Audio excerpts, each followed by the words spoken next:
Magandang araw po sa lahat. Ito na naman ang panibago nating video. Nangilaw nga pala kami, kasama ko si John Paul. Swinerte nga pala tayo mga idol. At ang ating luto ngayon ay crispy crabs. Bukod sa crispy crabs ay ginataan din natin ang iba pa nating mga huli. Tara at samahan niyo ulit ako sa panibago nating video. Let's go! Alright mga katalong, welcome back sa ating channel. For today's video ay mangingilaw nga pala ulit tayo. Katulad ng dati ay magta-try pa rin tayo kung tayo ay makakahuli ng marami. Kasama nga pala natin ngayon si John Paul. At pagkarating namin sa area kung saan mangingilaw ay nakakita agad ako ng pugita. Pumwesto nga agad ako para dakutin ang pugitang ito. Pagkadakot ko nga sa kanya ay pumalag siya. At syempre, takot tayo at malaki na ang phobia sa pugita, ay agad natin itong nabitawan. Sinundan ko ito hanggang sa siya ay tumigil. Akala ko ay doon na siya titigil at nang lumapit ulit ako ay agad siyang tumakbo. Kaya naman, sinundan pa rin natin siya.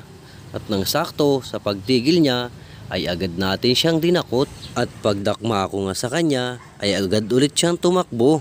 At dito sa part na to, ay tumigil na talaga siya. At agad natin siyang dinakma. Pumuslit pa nga ang kanyang ata at pagkadakot ko sa kanya ay agad kong kinagat sa pagitan ng kanyang mga mata. Nasa may pagitan kasi ng mata niya ang buhay ng mga pugita.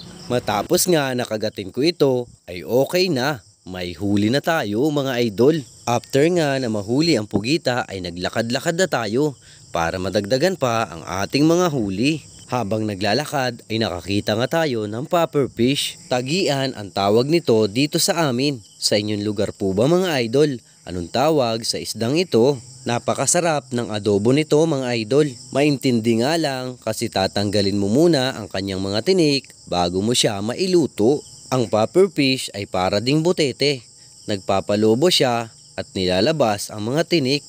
Ito ang kanyang nagsisilbing sandata or protection kapag may aatake sa kanya. Dahil nga maliit pa ang ating nakitang tagian ay pinakawala natin ito. After mapakawala ng tagian ay hindi na kami nakahuli at nagbago ang aming plano. Para hindi kami malugi sa aming lakad ay nanghuli na lang kami ng mga katang. Tinapakan ko nga pala ang kalantugas. Alangan kasi ako na dakutin agad ito dahil napakatalas ng kanyang mga sipit. Ang next natin na nakuha ay tinatawag naming kalandrakas. Matapos nga na makuha ang kalandrakas ay nakakuha naman tayo ng mga bulalis. Ito yung mga sihi na parang taktakin at napakasarap din ng kanyang ginataan. At ang next nating nakita ay ang tinatawag namin na bingkay. Sundala ang tawag ng iba dito. Sa inyong lugar po ba mga idol? Anong tawag sa sihing ito? After makuha ang sundala or bingkay ay sunod nating nakita ang napakalaking mangoy.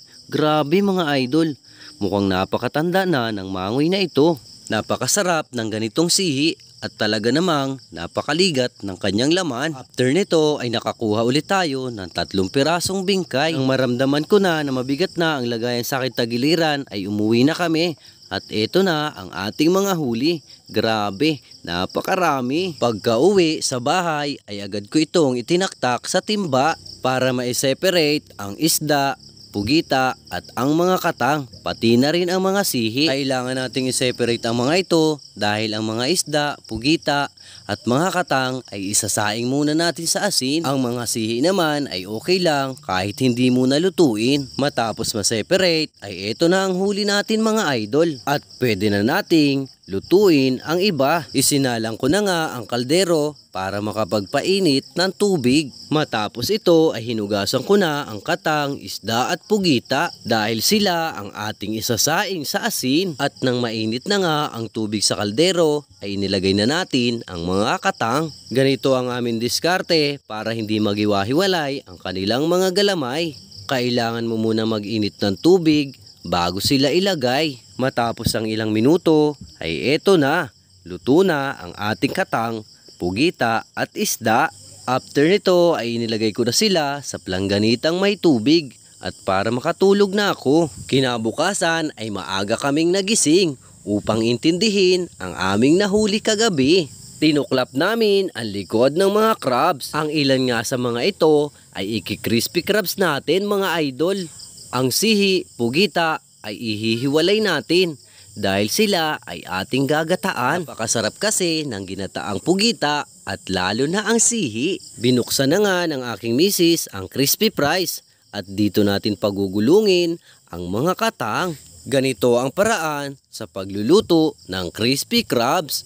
Kayo po ba mga idol, nakatikim na kayo ng crispy crabs? Matapos malagyan ng crispy fries ang lahat ng mga katang ay sinalang na natin ang ating kawali. At nag-prepare na rin tayo ng niyog para sa ating gagataan. Pinagtimpla na nga pala ako ng aking misis ng kape.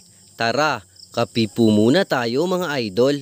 Nang mainit na nga ang mantika sa kawali ay nagsalang na tayo ng katang. Habang nakasalang ang mga ito ay nakaramdam tayo ng pagkagutom dahil sa amoy na napakabango na nanggagaling sa ating niluluto.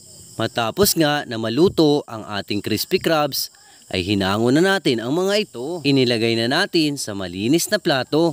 Matapos makapagluto ng crispy crabs ay hinugasan na natin ang mga sihi. Isasabay natin ang mga ito sa pugita at katang na ating gagataan.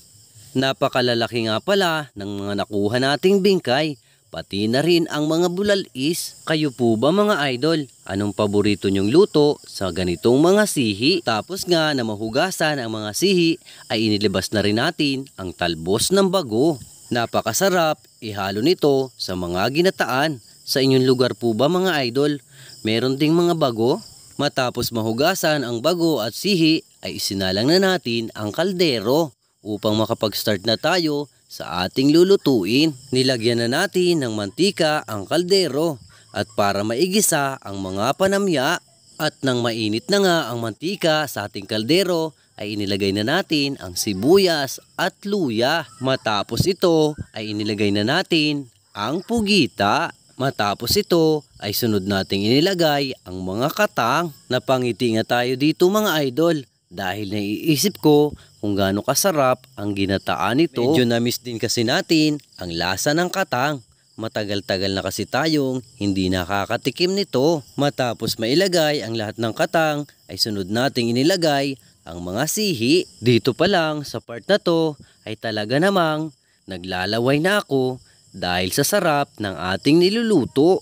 Nilagyan na rin natin ito ng magic para lalong sumarap. Matapos ito ay nilagay na rin natin ang gata. Sinala ulit at para hindi malagyan ng mga yamas. After nga ng mga ilang minuto ay kumulo na ang ating niluluto. Panahon na para ilagay ang ating bago. Panghuli natin itong nilagay pagkat mabilis lang namang maluto ang mga dahon nito. After nga nito ay hinintay natin na kumulo at para maluto ang mga dahon. Nang maluto na nga ang mga bago ay hinango na natin ang ating ginataan. Kumuha na rin ako ng dahon ng saging at nag-prepare ng ating pagkakainan. At grabe mga idol, ito na ang ating ginataan at crispy crabs. Agad ko nga tinuklap ang isang katang at para matikman ang ating ginataan. Grabe mga idol, sa aligi pa lang ng ating katang ay sulit na. At ito po ang first bite ko para ulit sa inyo. Sarap. Kain po tayo mga katalong. Napakasarap talaga ng ginataang katang. Dahil sa sarap nito ay napasunod-sunod na naman tayo ng subo. Sunod natin tinikman ay ang crispy crabs. Grabe mga idol. Napakasarap din ng ganito. Dahil kahit galamay ay makakain mo. At napakasarap din itong pampulutan. Matapos ang crispy crabs ay sunod natin kinuha ang bulalis. Tinaktak natin ito para makuha ang kanyang laman. At grabe mga idol, napakasarap talaga ng ganito. Napa-thumbs up na nga ako dahil sa sarap. At ito namang si John Paul ay sinisip-sip ang kanyang daliri dahil sa sarap ng ating crispy crabs. Nang may dumaang mga bata ay niyaya natin silang kumain. Ang una ay nahihiya pa mga ito dahil daw may video. At ito po ang ating latest video. Salamat sa panonood, salamat sa suporta. Ingat palagi. God bless!